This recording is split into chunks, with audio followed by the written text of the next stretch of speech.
Bet.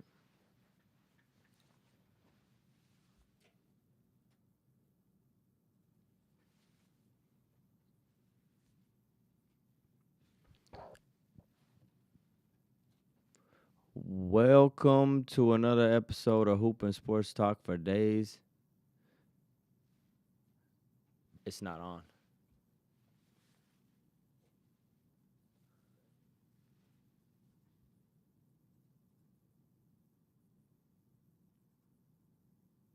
All right, cool. Welcome to another episode of Hoop and Sports Talk for Days. I go by the name of Omar. Also go by the name of O Izzy. So just call me O Izzy. Oh man, we're back in live effect, full effect. Dallas, Texas is in the building. So it's been about a week or two since we've chopped it up. I think the last time I got on here was when Luka, the Don Doncic, got traded from the Mavs to the Lakers, which was shocking in itself. Crazy to hear that. That was a great day. We were hyped. Lakers fans were. Mavs fans obviously not so excited. Since then, Anthony Davis has went down. Got a abductor injury. Gonna be out at least probably they say 2 more weeks. And the Mavs, as far as the Mavs, they've been decimated by injuries. Derek Lively's out. Gafford is out. Anthony Davis is out. Powell, who's not their best player, but he's out too. So that's 4 of their big men that's out. And they're heading into a matchup with the Lakers today. First game for Luka to play against his former team. He'll be playing against Kyrie, Jason Kidd, Nico Harrison will probably be there. It's not going to be as amped as the April 9th matchup versus the Mavs at Dallas, but it's still going to be one of them games tonight on TNT where if I was a sports fan, I would definitely tune in, which I am, but I'm saying even a casual should probably tune into this game because it's going to be lit. And like I said, Luka's got a lot of payback that he wants to give for that trade. And, obviously the Mavs are going to be playing hard too because, they feel like they got to do that, show up. But as far as the Lakers, Luka showed out. The last game they played was against Denver Nuggets. Luka had 32 points, 10 rebounds, 7 assists. His best game as a Laker. Him and LeBron complemented each other well. Braun running, up and down the court, catching lobs from Luka. Luka getting double teamed, finding Braun, also finding the shooters. Austin Reeves had like 21, 23. I mean, that's a good trio right there. When you're talking about LeBron, Luka, and Austin Reeves, you probably got the best 3 players as far as a trio right now. So hopefully they could keep that going. LeBron's been averaging 29 points in his last 10 games. So he's definitely been picking it up as far as that. And Luka's, got to be Luka. I think the main thing is let Luka cook. Let him be the main. Let him facilitate the offense. Run the offense through him. That way he can get people open like Dorian Finney-Smith, Vanderbilt. Who else? We're talking about like Goodwin, who's been a great addition for the Lakers. People like that. So, yeah. And then as far as defense, you got Vanderbilt's been great. Dorian Finney-Smith.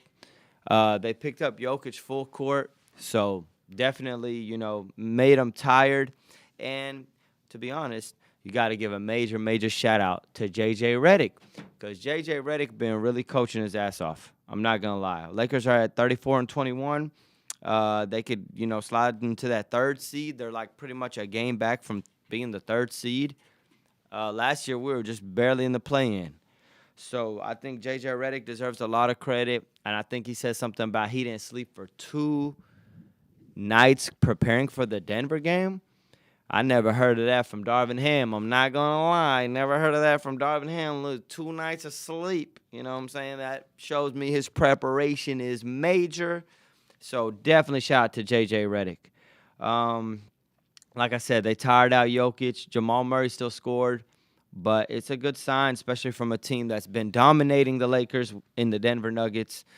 To go out there and get a really good win on the road. We'll see what they do against Dallas today and go from there. As far as some other topics in the NBA, I've been seeing Joel Embiid. This is talking about an MVP last season. We're talking about a player who scored at will. He's been struggling. I don't know what's going on. His injury, his knee. They're saying they might shut it down. They might not shut it down. I think just shut it down because the Sixers have been nothing but trash. Paul George has not worked out. Embiid is not working now. He's playing on one knee ever since he went to the Olympics. He shouldn't have probably went to the Olympics. And the only player on that team that's, going to guarantee you buckets is Dallas, Texas' own Tyrese Maxey. But what a disappointment in the Sixers. I mean, for real talk, because they're like at the bottom of the East. And people had them projected at being like the top 3-2 team in the East. So, bro, I cannot believe how far the Sixers fell off. Yesterday, they were down almost 40 points to the Chicago Bulls. We're talking about another team that's not even good, a trash team. The Bulls are not good, and when you lose by 40 to the Bulls, I ain't gonna lie, like, you got to pack it up. You got to pack it up. You got to try to see if you could trade Embiid. You got to try to see if you can get off that contract by Paul George. But they lost 142 to 110. If my math serves me correct, that is 32 points. It's a 32-point loss to the Chicago Bulls. So that's a sorry loss right there. I'm not going to lie. I don't know what they got to shut Embiid down for the season. If he's going to come back next year, they got to make sure he's fully healthy. Don't bring him back on the way he's brought back. And see if you can get off that Paul George contract somehow, even though that's going to be virtually impossible because he got paid almost $200 million for 4 years. That's crazy. But that's the Sixers. I just had to talk about how disappointing they have been. Another, topics that we have, Oklahoma City versus Minnesota Timberwolves. Oklahoma won the other night. I think it was Sunday. They played them on Sunday, beat the Timberwolves. And then yesterday, Timberwolves were down 25 points, down 15 points with like 4 minutes left. And actually, the Timberwolves won that game in overtime. I do want to say Timberwolves aren't as good as last year, but they play hard. Ant-Man's been hooping. Nicholas Alexander's been hooping. Naz Reid is a very good player. My guy, the point guard, not Conley, but the Rook, he been balling from Kentucky. So yeah, they definitely got some pieces. Can they make it far? I doubt they make it far. But what I will say about the Timberwolves, they do play hard. And what I saw was the coach basically shitting on Oklahoma City Thunder, saying you cannot touch. They foul so much and don't get no foul calls called against them. But yeah, you can't touch SGA. They saying SGA gets fouled a lot. You know what I'm saying? And he's not really getting fouled, but they give him call after call. So I think yesterday he shot 17 free throws.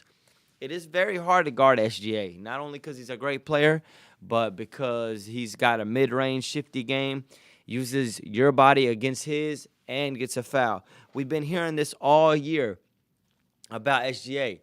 He's a bucket, but he's also getting a lot of foul calls. And I think, the coach calling out SGA yesterday, that was big. We haven't heard a coach just straight up say, bro, he's getting way too many calls and they foul too much and they don't get no calls against them. So, but anyways, it was just one game. Oklahoma City still in great shape. They got 45 wins, 11 losses, still holding the number 1 spot in the West. Minnesota trying to fight for that top 6 seed instead of being in the play-in. But right now they're in the play-in. You got teams like Golden State. Those kind of teams that are battling in that lower tier of the West, but we shall see what happens. I think as far as Golden State, they've been hooping. I'm not going to lie. Ever since they got Jimmy Butler, the energy around that team has shifted. Draymond said that they're going to go all the way. Do I think they're going to go all the way? No. But shout out to Golden State. They do look like a new energy team.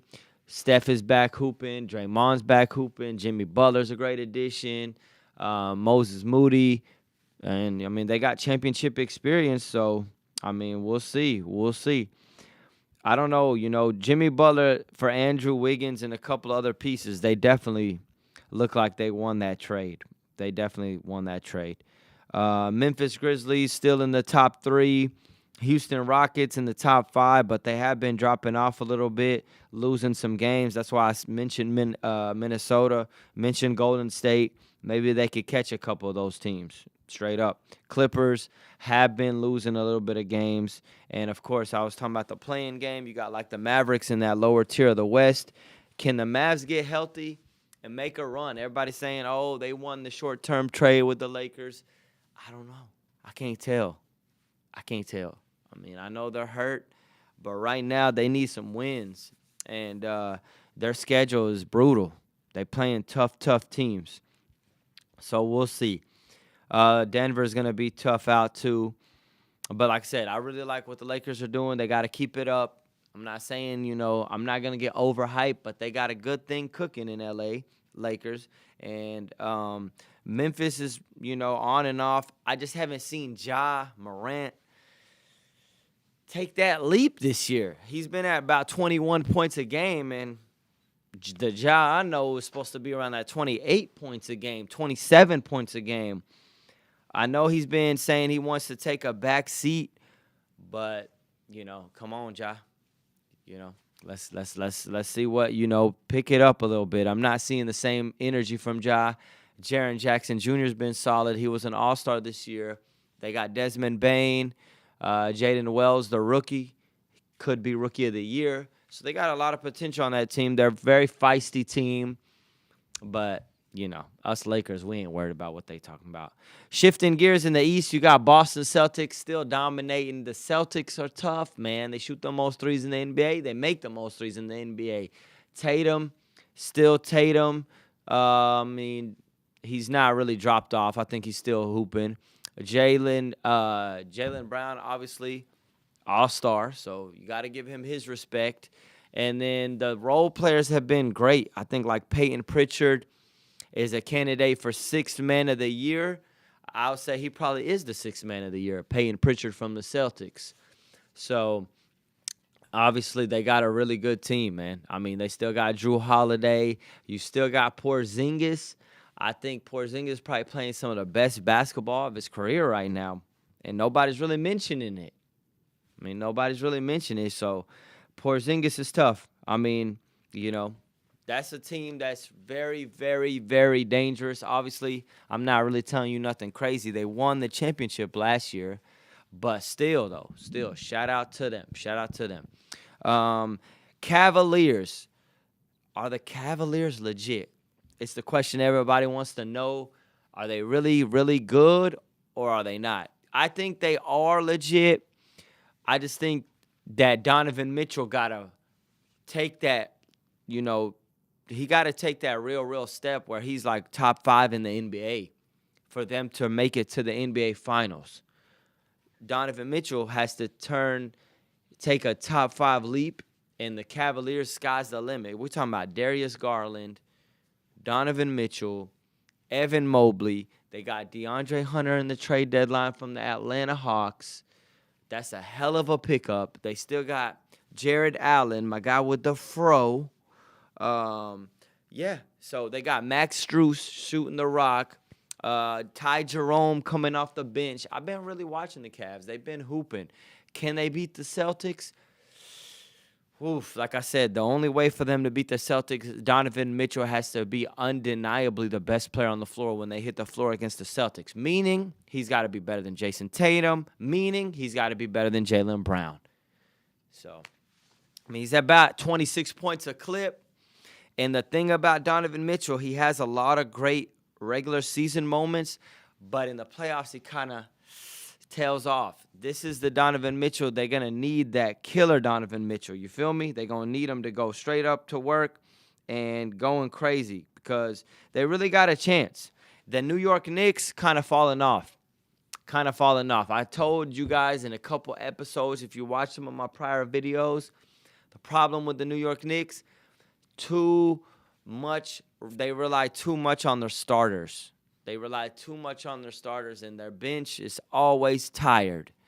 They never come in, play too good. Their starters are always tired, my bad, and their bench they don't really have a bench.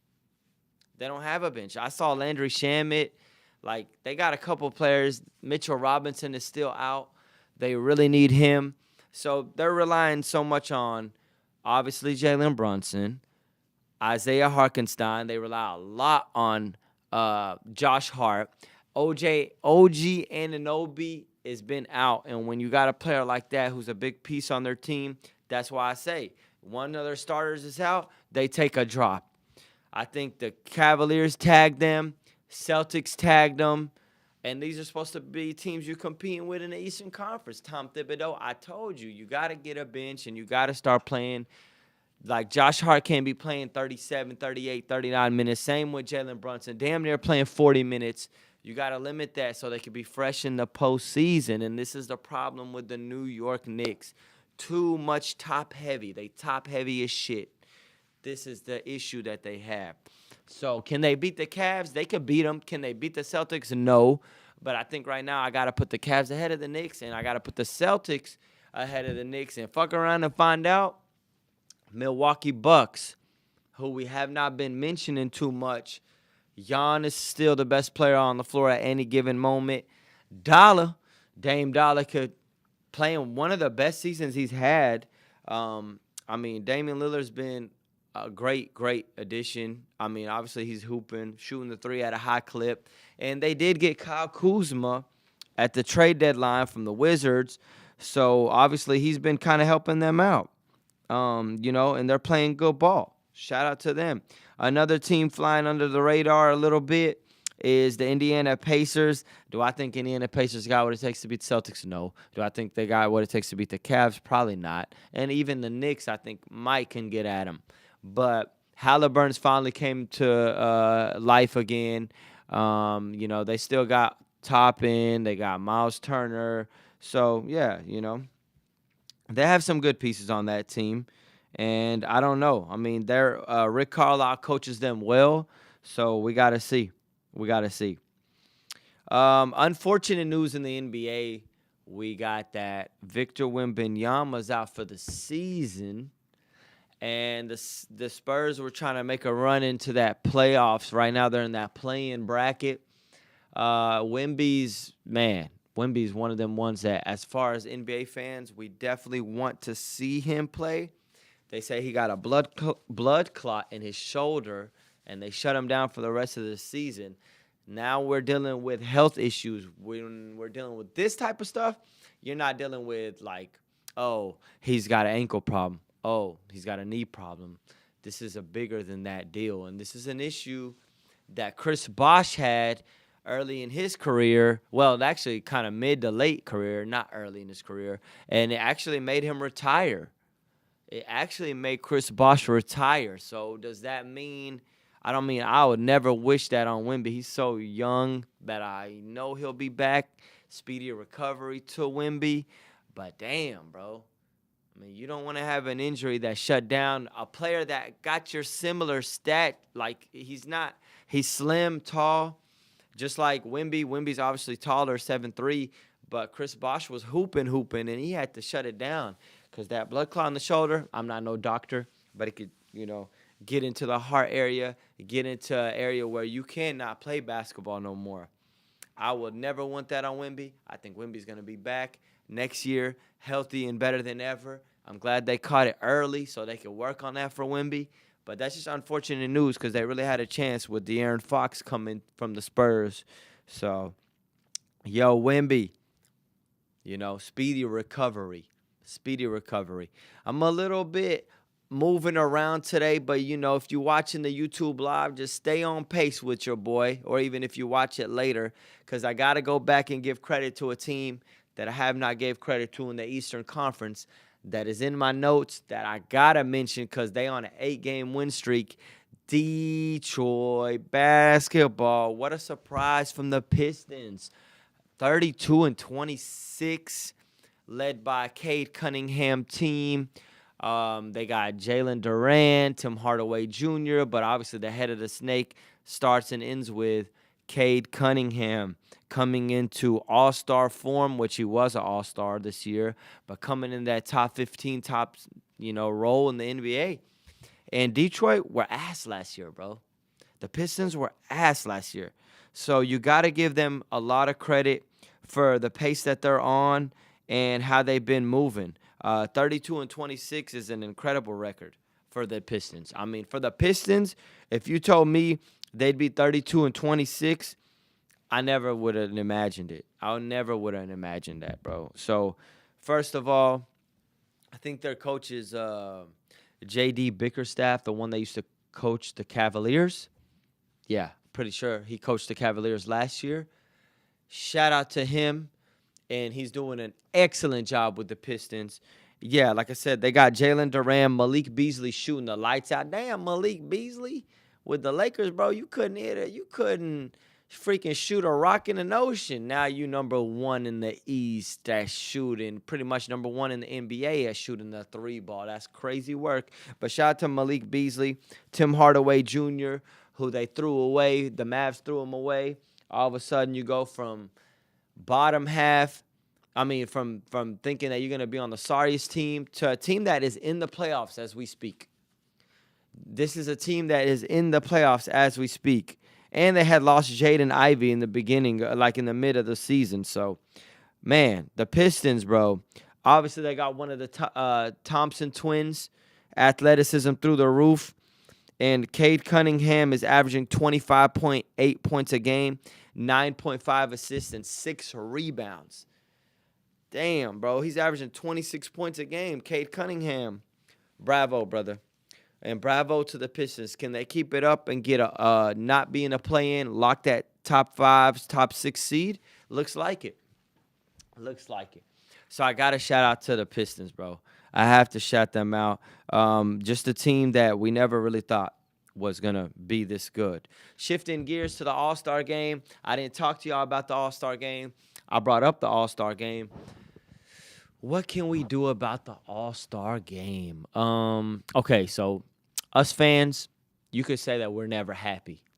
I feel like when KD says, fans, y'all are never happy, I be feeling them on that because, we just want – it's not that we're never happy. It's just that we know good basketball because we've seen them years where LeBron was on Miami playing against Kevin Durant in Golden State.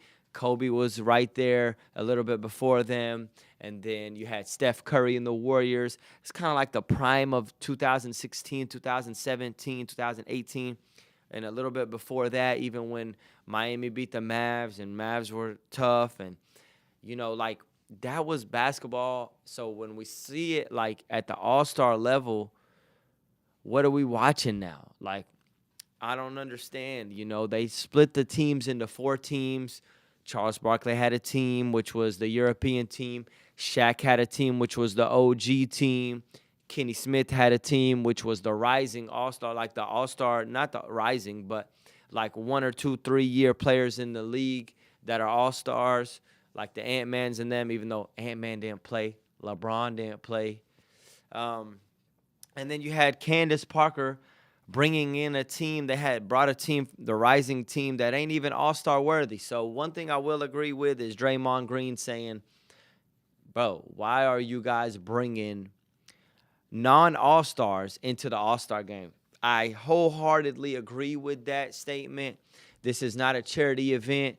The NBA, y'all got to do better with that, like Draymond said, because All-Stars work their ass off to get to the All-Star game.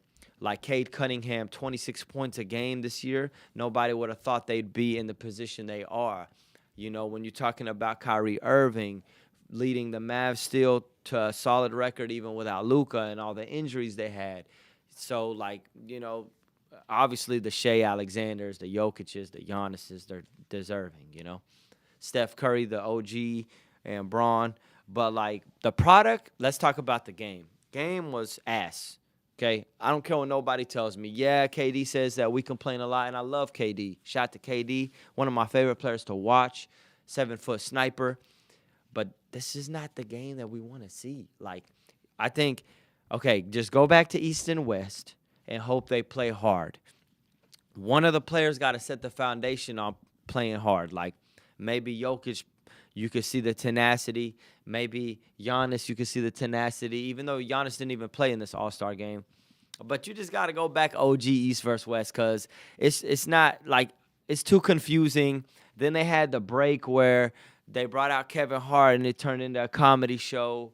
Like, I'm not really hating on Kevin Hart. To me, he's funny, gets off his jokes. I laugh at him. But, like, just too much. This is not this is an event where we still want to watch basketball. It turned into a little bit of basketball and a lot of entertainment. So go back to East and West. If you want to implement something, let's try that one-on-one thing where they play one-on-one against each other. You know what I'm saying? Because it's starting to turn into what the football did. Take away the Pro Bowl and turn it into flag football. So if anybody in the comments got ideas or is on this live and got ideas, comment in the podcast after we're done of what y'all want to see in the All-Star game. I want y'all's opinion. What do y'all want to see happen in the NBA All-Star game? At this point, it's got to get better than what the hell it was. Yeah. Go back to one-on-one. You know, not go back. They've never done a one-on-one tournament. Maybe up the stakes in the bread. You know, money get the world moving. Money get everybody to get active. And I think that's what they got to do. Maybe put a prize out there. Get Kyrie cooking some guards. Get, like, position by position. Point guard versus point guard, 2 guard versus 2 guard, 3 guard, 4 versus 4, and the 5-man versus the 5-man, so it don't look crazy because you can't have Jokic on Kyrie Irving, and you can't have Kyrie Irving on Jokic. When we say one-on-one basketball, we don't mean that. We mean organize it by position. So if they don't do that, just go back to the East versus West format and pray that everybody plays hard. That's all I got to say about that. You know, are we ruining the game as far as the fans, as far as our complaining? I could see that we do complain a lot, but I think the fans know good basketball. I think the fans know good basketball. We've seen good basketball, and I mean, you just got to understand. If we're watching the product out there and we're not really seeing no real game or entertainment or anything, I think fans are going to complain about it. In this day and age, you got social media, so they going to vent some more. They're going to go on X and Twitter, hop on that. They're going to go on Instagram, hop on that. They're going to go on TikTok, hop on that. They're going to go on YouTube and hop on that. So, you know, KD, I feel you, but, bro, the All-Star game ain't what that is. Y'all are too – the talent is still there in the NBA. The All-Star game ain't hitting. Dunk contest, congratulations to Mac McClung, 3-time dunk champ. That was pretty mid until the last finals where him and Stephon Castle did some nice dunks. And Mac McClung, a G League player who's won it 3 times. I'm not sure that's the route the NBA want to go. We got to try to find a way to get John Moran in there.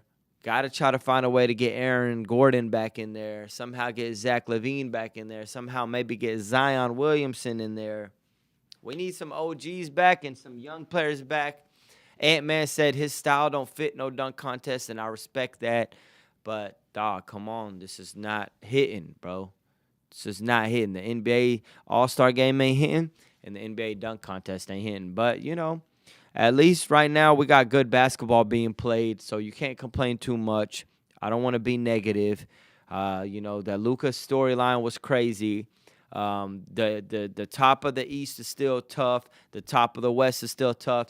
And although Boston and OKC are first in their conferences, we don't have a clear-cut advantage of who we think is going to automatically win it this year, which makes for a great storyline down the stretch and in the playoffs. So, yeah, shout out to the NBA. Let's see what happens.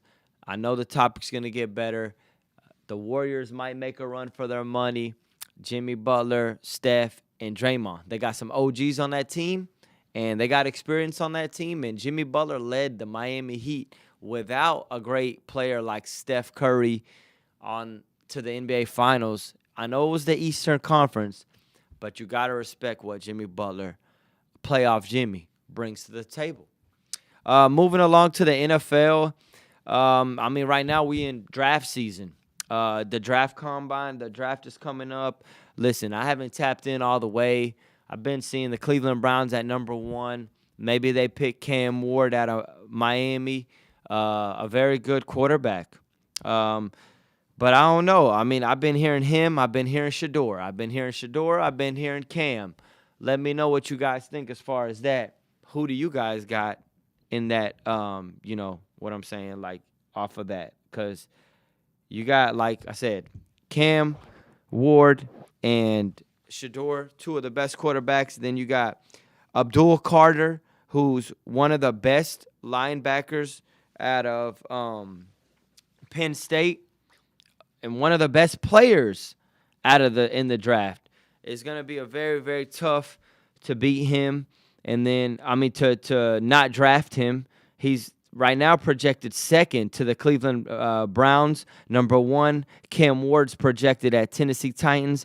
Number 3, Shador Sanders for the New York Giants. They still got Daniel Jones. So I think they should draft Shador, personally. If they don't, then you got to go with like maybe if Abdul Carter's there, or maybe a Travis Hunter, even though he's projected at 5. We'll see. A lot of talent still available in this draft. The Cowboys, they saying they might want to draft the running back Ashton Jeanty at 12 from Boise State. I doubt he's going to be available at 12. They're saying more likely Howard for North Carolina. The running back Howard for North Carolina has got a greater possibility to fall to number 12 at Dallas Cowboys. But Cowboys, do draft a running back, please. I want Ashton Jeanty if we can get him. We got to go back. We've had success with DeMarco Murray. We've had success with Zeke. We've had, obviously, Emmett, like in the past. We need to go back to getting a really, really good running back. You know, lately we've had mid running backs and we've had mid results. I think Tony Pollard wasn't mid. He was really solid. But I don't think you can go into the season starting it out with Rico Dow. Shout out to Rico, but we got to get a better running back. You know, I don't know. The Eagles seem like they're stacked. Chiefs are still going to be good again. I'd like to see the Vegas Raiders draft a really good quarterback. You know, at that position, they can really do something, and they need the newfound energy at quarterback because they haven't had a really good quarterback. I don't even remember when the last time Vegas had a quarterback. They had Derek Carr for a little bit, but he didn't hit like they thought with Devontae. So they really, really got to go for their future. Maybe try to trade up and get a Cam Ward or a Shador, but they really got to try to draft a quarterback. Yeah, so the NFL, obviously, we got to see what happens. I saw something like the Packers want to eliminate the tush push. They voted against it. It's part of football, bro. It's definitely part of the game. I mean, I don't know. I just feel like that's just something that you're going to have to deal with, and we're going to have to see what's up. If other teams start saying they don't want the tush push, that's another thing, but we'll have to see. Moving along, so that's, the college basketball. Like I said, top 5 teams. I haven't really mentioned college basketball too much, but right now you got Auburn at number 1. They're number 1 ranked team in men's basketball at 25-2. Bruce Pearl got them boys hooping. Number 2, you got the Duke Blue Devils at 24-3. Number 3, you got the Florida Gators at 24-3. Duke obviously led by Cooper Flagg. Got to mention Cooper Flagg if you mention the Duke team, because he's been, obviously some NBA players are trying to even tank to get Cooper Flagg because he's that good. Him and the Rutgers player, my bad, my guy right now, you ain't on here, but I know you are hooping, are top 2 in the NBA. And you got Houston at number 4 and Tennessee at number 5. So those are the top 5 teams. And, we'll see who else makes noise. Alabama's been hooping. St. John's led by Rick Pitino. I've been seeing Rick Pitino really coach them boys up. St. John's went from irrelevant to relevant in 1 year or maybe 2 years. And that's what Rick Pitino does. He coaches very hard. He's an old school coach, but you need that. You need that still. That is still something that resonates with the youth. Now, you can't go crazy. Can't go crazy because them young boys will shut you down and they don't want to hear none of that shit. But I think Rick Pitino has found a great balance. And if you go to the college St. John's, you got to go play hard because that school is known for producing hard-nosed talent. Michigan State at number 8, Iowa State at number 9, Texas Tech rounding the top 10, even though they took a loss yesterday to who did they lose to yesterday? I think they lost to Houston. Yeah, they lost to Houston. So that's the top 10 in men's basketball. We'll see when we know March Madness is coming up. I mean, we're at the end of February, so March Madness is coming up. That's more when I get locked in on college. I'm not a college basketball guru. I'm more of an NBA guy, but, college basketball will be picking up. March Madness, Final Four, all that good stuff will be coming around the corner. So, yeah, like I said, drop your comments as far as topics. When I hop on the YouTube Live, they really talk about top 10 all-time players in the NBA. That's a topic that I do see a lot. I'm always go top 3. I'm always go Michael Jordan, Kobe Bryant, because I seen what Kobe Bryant did with my own 2 eyes. RIP to the Black Mamba. LeBron at 3. I know. LeBron fans is going to go crazy for me to put Bron at 3. But that's just where I got him. I'm sorry. I know anybody that puts Bron at 2 or even has him at GOAT, I'm not mad at that. I don't really get crazy with that like some others do. But I'm always say MJ number 1, Kobe 2, Bron 3, Magic 4, even though Steph Curry's knocking that best, greatest point guard of all time. I don't know. You can kind of go down the list because you still got Larry Bird. You still got, like I said, Magic. Still got Kareem. Still got Wilt. Still got Tim Duncan. These are players. Bill Russell's mentioned a lot. That's where that after the top 5, I let other people decide as long as they don't go crazy. Shaq, gotta mention the Diesel. But it's meant for a great topic. Top 5, I really just gotta go Mike. Listen, the youth, the younger players, y'all gotta chill on the Jordan hate. Y'all gotta chill on the Jordan hate. Go to YouTube, tap in Michael Jordan highlights, tap in what Michael Jordan was able to do in his career, and relax. I'm seeing y'all disrespect Mike talking about Ant-Man could do what MJ was doing back then. And shout out to Ant-Man, but no, bro. No. MJ averaged 30 points for his whole career. MJ won 6 NBA titles, got to the finals 6 times, won 6 times, never lost in the finals. Took 2 years off, too, by the way. In his prime. Could have won one of those 2 years. I'm just saying, y'all got to chill on the mic. He's a 10-plus, 12-time All-NBA defensive player. Won MVP countless times. In All-NBA countless times. Bron is amazing. He's amazing, but when we're talking about 40-year-olds, I'm not knocking that against him, but his longevity is great. You know what I'm saying? He got Mike in all-time points, but he ain't got Mike in, some other categories, but he do got Mike in other categories. But I just feel like Michael Jordan, y'all got to stop the disrespect on MJ. Google that man. YouTube that man.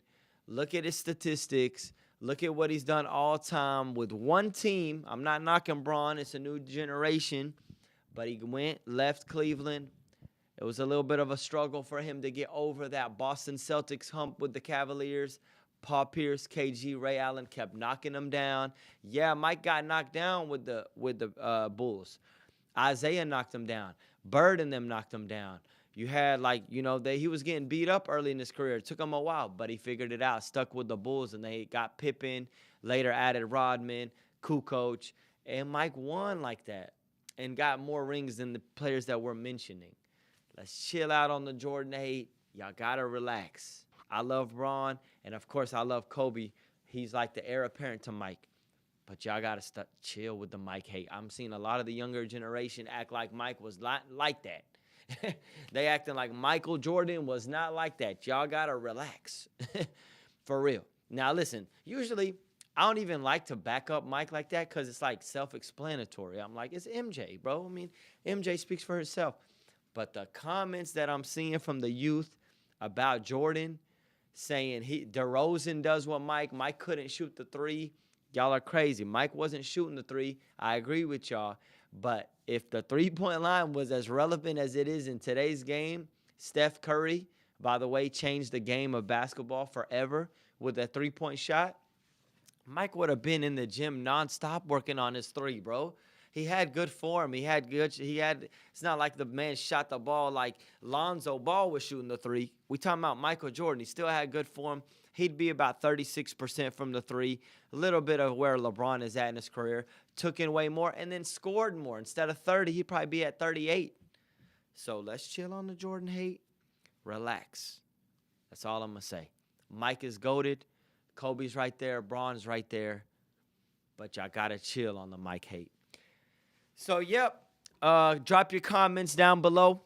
I'm trying to get back in here probably by next week or latest 2 weeks, probably by next week. I've been hopping on YouTube Live a lot. Thank you for all the support on YouTube Live.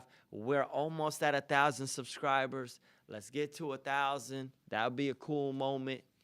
You know, if you're watching this video, please subscribe, like, or share.